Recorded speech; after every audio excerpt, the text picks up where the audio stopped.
Let's turn to the Maldives, where the new president's tenure is off to a shaky start. His name is Mohammed Muizzu. He is sparring with his political ally, former President Abdullah Yameen. Now, these two leaders are not getting along. Yameen is not happy with Muizzu. They were members of the same coalition.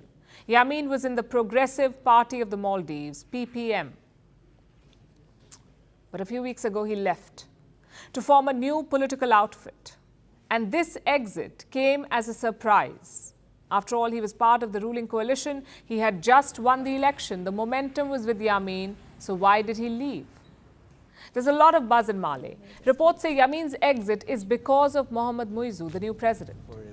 His party is called the People's National Congress, the president's party. Together, Yameen and Muizzu fought this election. And they won. Muizzu became president. But now Yameen feels betrayed. His loyalists say their party has been hijacked and that Muizzu is sidelining them. Yameen's lawyer is a man called Mohamed. He gave an interview recently and he made some big claims. He said Yameen's party leaders are blocking his involvement. They're not letting him run the party. They're ignoring his orders. Sounds like a coup.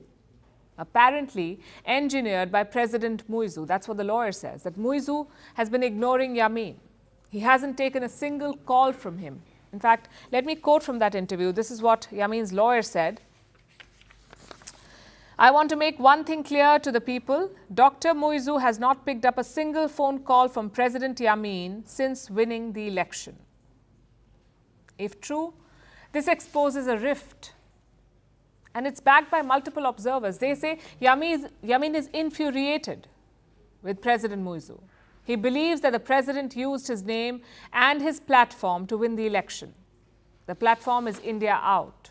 It was their biggest rallying point, the India Out campaign. And Yameen was the face of this campaign. He was the one who made this election about opposing India. He wanted Indian troops to leave Mali. There are about 70 of them stationed in the Maldives, 70 Indian soldiers. They're there to support the Maldivian Defense Forces. But Yameen wanted them to leave, and he gave the slogan, India Out. It caught on. But Yameen could not contest the election.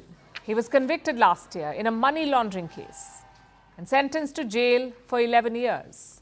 When their coalition won the election, his jail term was converted into house arrest. But like I said, he could not contest the polls.